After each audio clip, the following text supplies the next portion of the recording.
Linda Kozlowski is an American former actress of Polish descent who kept her stage name as a sign of pride for her heritage. She graduated from the drama division of the prestigious Juilliard School in New York City and had a promising career as a stage actress. She debuted in the off-Broadway production of How It All Began during its 1981 to 1982 run. Linda was also known for her role as Miss Forsyth in the Broadway production of Death of a Salesman in 1984, and landed the same part in the film version in the following year. However, everything changed for her when she was cast as the female lead, reporter Sue Charlton, alongside Paul Hogan, the male lead who played Michael J. Crocodile Dundee, in the 1986 action comedy movie Crocodile Dundee. Australian and American audiences loved the story. Linda's character travels from New York City to Australia's Walkabout Creek to interview Michael, the Australian bushman also known as Mick, for her father's newspaper, Newsday. He allegedly lost half his leg in a saltwater crocodile attack before crawling to safety for hundreds of kilometers. While Sue was initially unimpressed, mainly because he only has a large scar, not a missing limb, the romance develops between them by the movie's end. Mick realizes that she isn't as incapable of surviving in the Australian wilderness, and Sue that Mick can handle himself during an all-expense-paid trip to New York City, despite his unrefined bushman personality and the novelty of glitz and glamour. Linda and Paul had undeniable on-screen chemistry, but romantic feelings soon developed in real life.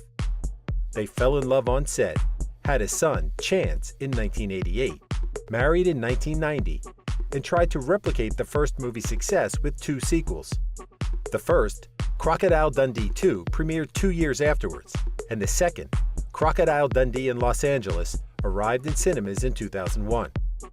However, the latter project was evidently a bad trade-off for Linda, as it was her last role.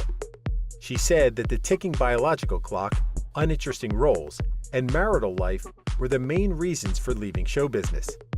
She divorced Paul in 2014 and now lives a different life, including running a tourism company with her second husband. Here's what Linda is doing today. When Linda auditioned for Crocodile Dundee, she and her co-star and screenwriter Paul expected little. Its budget was less than $10 million, and their primary goal was to create an Australian movie that would appeal to Americans. It did indeed quickly become popular internationally and attaining outstanding success in the two countries. The movie was first named the highest-grossing Australian film of all time worldwide. Also, it was the second highest-grossing movie in the US and the highest-grossing non-US release in 1986. Linda received a nomination for a Golden Globe for Best Supporting Actress the following year.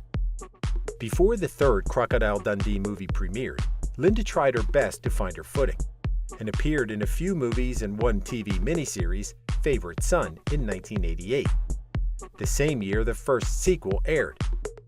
Linda was unhappy with the roles that she was offered and left the entertainment industry in the early 2000s, but said that she'd return for the right project.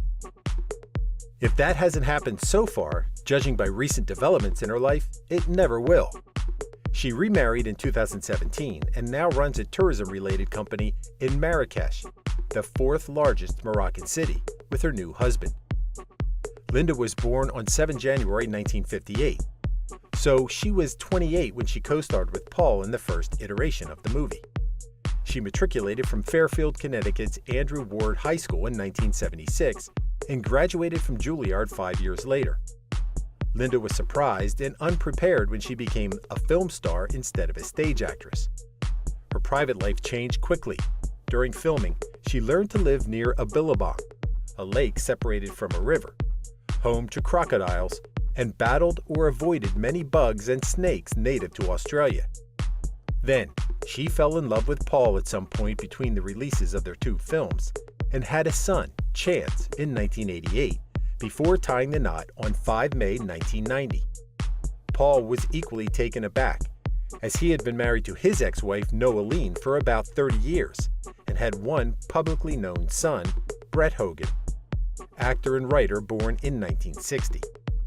Peter Feynman, his friend and the Crocodile Dundee and the Paul Hogan Show director, commented that the public's impression of him changed from an ordinary guy from the bridge to something of a bad boy because of media attacks. Paul replied to some accusations and indicated that the media intentionally painted a picture of him as a bad husband who abandoned his 5 children.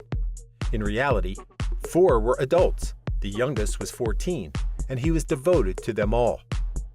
That enraged Paul, who said that he wanted to cave in people's heads, starting with Rupert Murdoch. Rupert is an American media magnate born in Australia who controlled some of the world's most prominent newspapers and TV stations today, notably Fox News, The Wall Street Journal, and The Times of London. Linda was shocked by the response to their relationship and frequently had to dodge the paparazzi. She was also upset when she read headlines that portrayed her as a homewrecker, even when their love was evident, and Paul had been divorced long before they met. They married in a $2 million mansion that Paul built in Australia's Byron Bay and presented to her as a wedding gift. Due to their troubles and despite high interest, the couple banned reporters from attending the ceremony. Media backlash continued through the 1990s, though the couple avoided it through an unfortunate coincidence. They lived in Byron Bay until the late 1990s, but then relocated to Los Angeles because Linda's mother became sick and she wanted to care for her. Paul and Linda returned to Australia between 2000 and 2003, but eventually fell in love with Los Angeles because it afforded them anonymity and fun among like-minded and inspired people, so they settled there. Linda nearly stopped appearing in movies during that period. She had only played Rose Garner in Almost an Angel in 1990, Mary in The Neighbor in 1993, Carrie Finnegan in Backstreet Justice in 1994, and Jill McGowan in the 1995 sci-fi horror Village of the Damned before her last film role. She told Herald Journal in 2001, "The straight-to-video Shockley films I was getting were giving me an ulcer. Basically, I was the only one on the set who cared. That isn't fun anymore. It's not why I studied, and it's not what I love." Linda added that she refused to keep her head down and recite lines mindlessly to land a role. Additionally, Linda wanted a baby and was already over 40, so felt miserable, and that time was running out. She instituted the divorce from Paul in October 2013 due to irreconcilable differences, and the divorce was granted on 23 July 2014. Paul had troubles with the Australian tax office in the early 2000s. He was charged with breaking his departure prohibition order by going from Los Angeles to Australia to attend his mother's funeral. He was later found innocent, but it may have contributed to the crash of their marriage. He clarified that he enjoyed their time together, but that they'd split years before the divorce. According to Paul, they realized that they were a great example of opposites attracting each other at first, then realizing how different they were in time. It's unclear when Linda began dating her now husband, Moulay Hafid Baba, in 2013 or 2014. The media reported that it was shortly after the divorce from Hogan. They started a Moroccan-based tour company entitled Dream My Destiny in 2014, which scouts locations for producers and provides excursions to regular people and businesses. Paul hasn't remarried and continues to live part-time in Los Angeles, but claims that he's now bored there and would like to live in Sydney permanently. He stated that he stays because of Chance, who has an entire life in Los Angeles and is his last child, as others are over 60 and Paul over 80. Additionally, he struggles with a kidney problem called retroperitoneal fibrosis, which causes abdominal inflammation, making scar tissue from behind the membrane between the internal organs and the digestive system. It pressed against his kidney, and the problems caused his muscles to shrink and his strength to deteriorate. Thus, he needs Chance as much as Chance needs him. However, Paul is still friends with Linda and befriended Moulay. The three have been regularly spotted on outings in the mid-2010s.